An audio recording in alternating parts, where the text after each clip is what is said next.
बिस्मिल्लाहिर्रहमानिर्रहीम। अस्सलाम वालेकुम नाज़रीन, उम्मीद है आप सब लोग खैर खैरियत से होंगे। खेल इंतहाई दिलचस्प मराइल में दाखिल हो चुका है, सियासी खेल, और लगता ऐसे है कि सफ बंदियां हो रही हैं और हर कोई अपनी अपनी तैयारियां कर रहा है। और आने वाले जो चंद माह हैं, यानी कि फरवरी से पहले पहले इस मुल्क के अंदर तसादुम की सूरत हाल होगी और बहुत ज़्यादा तेज़ी होगी। और उस हवाले से मैं आपको कुछ चीज़ें ऐसी बताता हूँ जिससे आपको कुछ समझ आ जाएगी। देखें, इलेक्शन निगरान हुकूमत आ गई, घर भेज दिया गया इत्तेहादियों को, उनका सियासी जो कैपिटल था, पॉलिटिकल कैपिटल, तबाह हो बर्बाद हो गया। और अब ये खबरें आ रही हैं कि शायद इलेक्शन जो है फरवरी में भी ना हो। इससे पहले जब 90 दिनों की बात थी तो बातें चलती रही, इत्तेहादी हुकूमत में भी तकसीम थी, नून लीग ये चाह रही थी कि चलें फरवरी में हो जाए, पीपल्स पार्टी ये कह रही थी कि नहीं बस आप 90 दिनों के अंदर करवा दें, क्योंकि उन्हें जो कुछ मिलना है वो उनका पक्का है। उनको पता है कि सिंध से क्या मिलना है, पंजाब से क्या मिलना है, बलोचिस्तान से क्या मिलना है, KPK में कितने इलेक्टेबल्स हैं वो अपना हिसाब किताब निकाल लेंगे। लेकिन यहां नून लीग को अभी हवा बनानी है। अब उसके बाद जब ये खबरें आना शुरू हो गई और इंतहाई बावसूख जराए से ये खबरें आना शुरू हो गई हैं कि भाई फरवरी में भी सोचो ही मत, ये लंबा काम है, ये लंबा चलेगा और अभी इलेक्शन नहीं होंगे। इस हवाले से काफी प्रेशर्स हैं, इंटरनेशनल कम्युनिटी के भी प्रेशर्स हैं। पाकिस्तान के बारे में भी ये कहा जा रहा है, जो अंदरूनी थिंक टैंक्स हैं, कि जब तक ये सियासी मसाइल हल नहीं करेंगे, जब तक पाकिस्तान के अंदर सियासी इस्तेहकाम नहीं होगा, कोई भी मुआशी पॉलिसी और इस तरह की चीजें नहीं चलेंगी, पाकिस्तान की मईशत अफवाहों की नजर हो जाएगी और बहुत ज्यादा नुकसान होगा। अब इसके अंदर एस्टेब्लिशमेंट के ऊपर प्रेशर डालना शुरू हो गए हैं और काम शुरू हो चुका है। एस्टेब्लिशमेंट को अब प्रेशराइज किया जाएगा कि वो किसी भी तरीके से मुकर्ररा वक्त के ऊपर इलेक्शन करवाएं, और उसके लिए कुछ चीजें बड़ी ही संगीन किस्म की अब सामने आ रही हैं और वो काबिल अफसोस भी हैं। फॉर एग्जाम्पल, आपने सोशल मीडिया के ऊपर देखा होगा, 2 चंक्स जो हैं वो चल रहे हैं, एक मंजूर पश्तीन का और एक ईमान मजारी का। उनका कंटेंट अगर आप सुनेंगे तो आपको समझ आ जाएगी कि ये चल क्या रहा है। देखें, मंजूर पश्तीन कहता है कि हमें इस्लामाबाद आने पे मजबूर मत करो, अगर हम इस्लामाबाद नहीं आते तो ना आप हमारी बात मानते, ना आप इस्लाम को मानते, ना आप रवायात को मानते। और उसने बड़ा संगीन हमला किया और उसने कहा जी बंगालियों ने आपकी पतलूने जो है वो निकाली थी, बलोच, उसने बलोचों के साथ यानी पश्तूनों के साथ में बलोचों को भी इकट्ठा कर दिया, वो आपकी चमड़ी निकालेंगे। और उसके बाद ईमान मजारी पता क्या कहती हैं, वो ये कहती हैं कि सारे दहशतगर्द GHQ में बैठे हुए हैं। और उसके बाद जर्नैलों के बारे में उन्होंने बड़ी अजीबोगरीब बातें की और उन्होंने कहा कि ये जो दहशतगर्दी है इसके पीछे वर्दी है। एक पूरा नारा लगाया गया और वो हर एक बंदे के फोन के ऊपर मौजूद है। इसके ऊपर बड़ी बातें की जा रही हैं कि इन लोगों को अगर आप 9 मई के जिम्मेदारान को आप माफ नहीं कर रहे तो इनको क्यों माफ कर रहे हैं भाई? इनके खिलाफ क्यों नहीं कार्रवाई हो रही, इनको क्यों नहीं पकड़ा जा रहा? यकीनन इनके खिलाफ अभी FIR वगैरह होंगी और सारा कुछ होगा। लेकिन दूसरी तरफ आपको मैं बताऊं कि पाकिस्तान बार कौंसिल ने 26 तारीख को अपना इजलास बुला लिया है और 90 दिन में इलेक्शन के लिए वुकला की एक पूरी तहरीक इस मुल्क के अंदर चलने जा रही है, जो कि जमहूरियत की बालादस्ती के लिए, जल्द अज जल्द इलेक्शन करवाने के लिए और दीगर चीजों के ऊपर जो है वो अपना मैदान में आएंगे और वो इलेक्शन मांगेंगे और एस्टेब्लिशमेंट के ऊपर प्रेशर डालेंगे।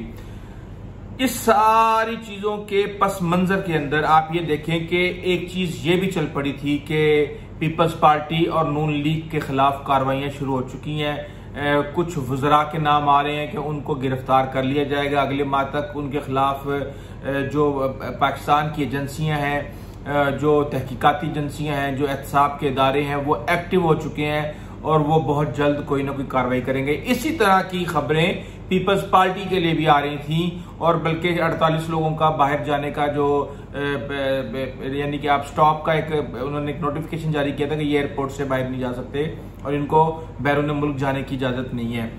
अब लग ऐसे रहा था, जो सिनेरियो है वो ऐसे लग रहा था कि पीपल्स पार्टी की भी धुलाई कर दें, पीटीआई की पहले धुलाई हो रही है, नून लीग को भी आप किसी न किसी लॉलीपॉप के पीछे लगा के रखें, और जो एंटी जो रवायती सियासतदानों का वोट है जो कि इमरान खान के पीछे है, उसका बंदोबस्त करें। और उसका बंदोबस्त इस्तेकाम पाकिस्तान पार्टी और साथ में परवेज खटक की पार्टी, जिसने आज ही जलसा किया है नौशहरा मानकी में, और बहुत बड़ा जलसा किया है, इस बात में कोई शक नहीं है। परवेज खटक और महमूद खान उस जलसे के अंदर मौजूद थे, तो उसके लिए टाइम भी मिल जाएगा। और परवेज खटक ने तो बरमला कह दिया कि भाई कौन सा इलेक्शन, अभी फिलहाल कोई इलेक्शन नहीं हो रहा, हम तो सिर्फ स्ट्रीमलाइन कर रहे हैं, जरा पोजीशन में आ रहे हैं और चीजों को हम अपना स्ट्रीमलाइन करके बहुत जल्द फिर देखेंगे इलेक्शन का बार। उन्होंने कहा जी फरवरी के अंदर भी कोई इम्कान नहीं है। ये बड़ी ही एक अजीब सी बात है और इसके लिए सियासी पार्टियां किसी सूरत भी तैयार नहीं है। अच्छा, इमरान खान का ये कहा जा रहा है कि इमरान खान किसी सूरत भी बचने वाले नहीं है, इमरान खान की जान नहीं छूटेगी, वो बाहर नहीं आएंगे। अलकादरी ट्रस्ट के अंदर मलक रियाज, आजम खान ऑलरेडी बन चुके हैं, साइफर के अंदर फराह गोगी और इस तरह के बहुत से दर्जनों के करीब, इवन के उनकी काबीना के अरकान जो है साबिक, वो भी शामिल हैं जो कि वादा माफ गवाह बनेंगे और ये काम पक्का हो चुका है। साइफर के मामले पे आप ये देख लें कि शाह महमूद कुरैशी को गिरफ्तार कर लिया गया है और इमरान खान से इसके ऊपर इन्वेस्टिगेशन शुरू हो चुकी है। चाहे तोशा खाना हो, चाहे दूसरे केसेस हो, किसी के ऊपर भी इस वक्त कोई सुस्ती का मुजाहरा नहीं किया जा रहा और बड़ी तेजी के साथ कार्रवाइयां जारी हैं। अब इन केसेस के अंदर कहा जा रहा है कि इलेक्शन से पहले किसी भी सूरत इमरान खान को बाहर नहीं आने दिया जाएगा, क्योंकि अगर इमरान खान इलेक्शन से पहले बाहर आ जाते हैं तो फिर तो सारे का सारा खेल ही खत्म हो गया, फिर इतनी मेहनत करने का क्या फायदा।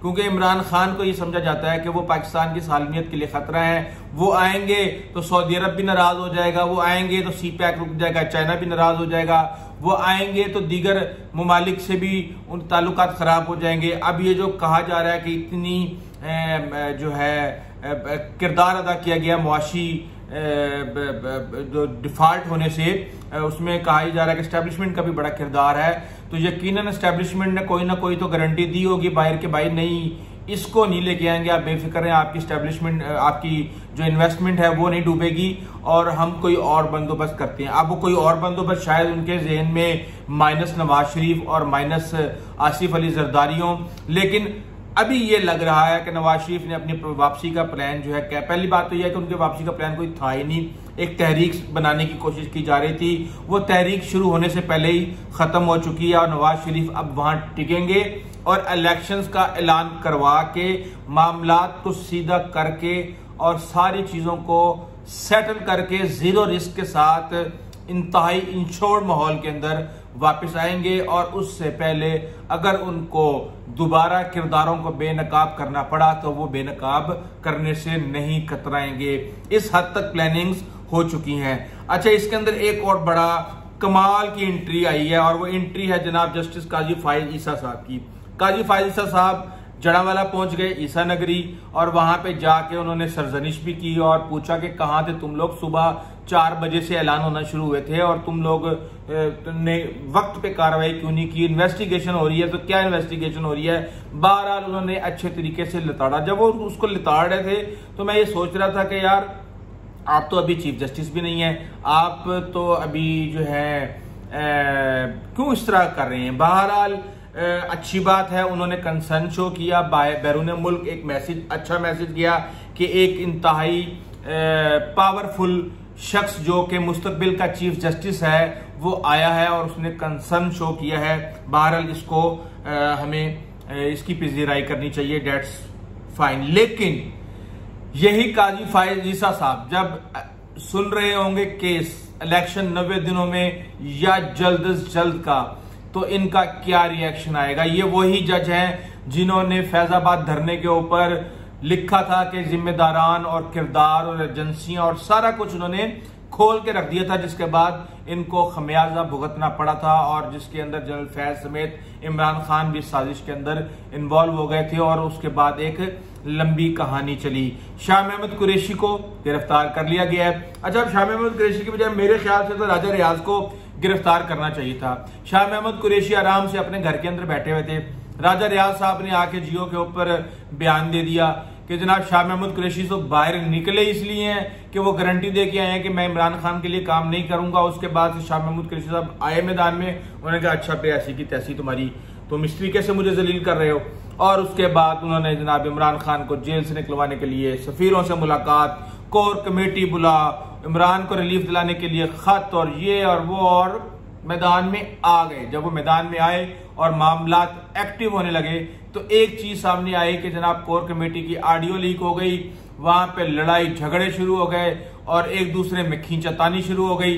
उसकी वजाहत की शाह महमूद कुरैशी ने कि मेरे अंदर और उमर अय्यूब के दरमियान में कोई भी इस तरह का मसला नहीं है, लेकिन उसके बाद वो साइफर केस के अंदर उठा लिए गए और अब उनको रेस्ट करवाया जाएगा, इसलिए कि उन्होंने इमरान खान को छोड़ने से इनकार कर दिया। इनकार करने का जो उन्होंने इशारा दिया वो यही था कि कैसे कोर कमेटी की मीटिंगें हो रही हैं, कैसे सफीरों से मुलाकातें हो रही हैं, कैसे इमरान खान को जेल में रिलीफ दिलवाने की बातें की जा रही हैं। तो अब उनको कहा कि ठीक है, आपको काम इतने करने का शौक है तो आप जेल में आप हमारे साथ काम करें और हमारी मदद करें, और साइफर के अंदर इन्वेस्टिगेशन के लिए आपने अगर वादा माफ गवाह बनना है तो जी बिस्मिल्लाह, और अगर आपने वादा माफ गवाह नहीं बनना तो फिर आप तसल्ली के साथ अंदर ही रेस्ट करें। अच्छा, इसके साथ जाने से पहले मैं आपको एक और बात बता दूं कि फ्राडिया पकड़ा गया है। फ्राडिया फ्राडिया ही होता है, ये बात आप हमेशा याद रखिएगा कि फ्राडिया फ्राडिया ही होता है, वो कहीं ना कहीं एक्सपोज हो जाता है। अब आपने आदिल राजा का तो नाम सुना होगा, वो रोजाना खामोश मुजाहिदों के नाम पे कोई ना कोई नई कहानी सुना देता है कि जनाब वहां ये हो रहा है, वहां ये हो रहा है, वहां ये हो रहा है, उसके सेफ हाउस में इसको रखा हुआ है फलां, और ऐसी कहानी बनाता है कि जैसे स्पेशल ब्रांच की रिपोर्ट नहीं बनती किसी भी वाक्य के बारे में, तो वो रिपोर्ट बना के वो पेश करता है और ड्रामा करता है। और उसने जनाब कहा जी कि हमने $1 मिलियन इकट्ठा करना है, इमरान खान का मुकदमा लड़ना है आलमी अदालत के अंदर, एक NGO आ चुकी है, इंसाफ का फोरम बन चुका है, तो आप हमें फंडिंग करें। वहीं से ठकाठक रिप्लाई आना शुरू हो गए और तरीके इंसाफ वालों ने कहा भाई ये तो साडा हक है पैसे लेने का, तू कितने विच आ गए हैं। और उसके बाद जुल्फी बुखारी भी मैदान में आ गए, दीगर भी मैदान में आ गए, और उनको ये कहा गया कि जनाब इनको ₹1 भी नहीं देना, जो भी पैसे आपने देने हैं जब तक तहरीक इंसाफ के जो ऑफिशियल अकाउंट्स हैं जब तक उनसे अपील ना की जाए उस वक्त तक आपने ₹1 भी नहीं देना। बहरहाल जो मैंने सियासी मंजरनामा आपको बताया, उम्मीद है आपको बात समझ आ गई होगी कि हालात इस वक्त किस तरफ जा रहे हैं और ये हालात आगे भी सुकून में हमें नहीं रखने वाले। अब आप ये देखें कि चले इस पे मैं बाद में बात करूंगा कि पाकिस्तानी कौम कितने अरसे से इस सुकून की तलाश में है और ये सुकून इसको क्यों नहीं मिल पा रहा, और इस वक्त एस्टेब्लिशमेंट के लिए क्या क्या चैलेंजेस आगे खड़े होने वाले हैं, इस पे भी बात करेंगे। लेकिन आइंदा तक के लिए इजाजत दीजिए। अगर आपने हमारा चैनल अभी तक सब्सक्राइब नहीं किया तो प्लीज कर लें और बेल आइकॉन को भी प्रेस कर लें ताकि हम जो भी वीडियो करें वो सबसे पहले आप तक पहुंचे। आइंदा तक इजाजत दीजिए। अल्लाह हाफिज।